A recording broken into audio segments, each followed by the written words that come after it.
1. Convert 100 cm to inches.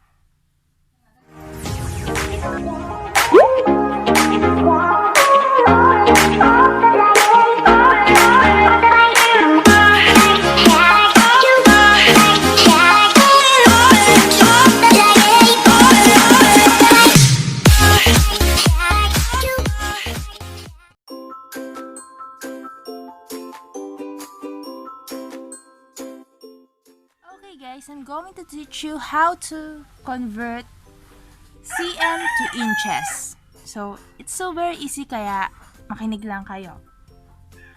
Example.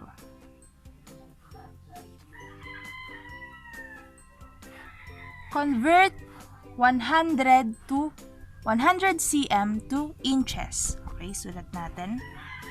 1. Convert 100 cm to inches. Okay? So, ang value ng inches ay ito. 0.393701. So, ang gagawin lang natin ay ipagta-times tong dalawa. 100 times 0.393701 is equal to 39.3701. Ang kukunin lang kukunin lang nating decimal ay dalawa lang. Hanggang 2 decimal lang. 39.37.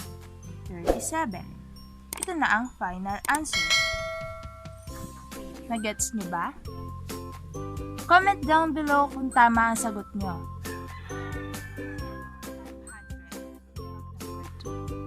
Convert 200 cm to inches. Okay?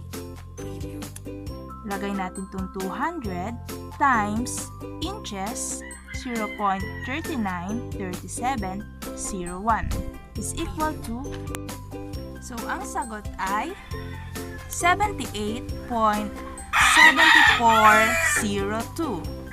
So, ang rule is, dalawang decimal lang ang kukunin or 78.74. Okay?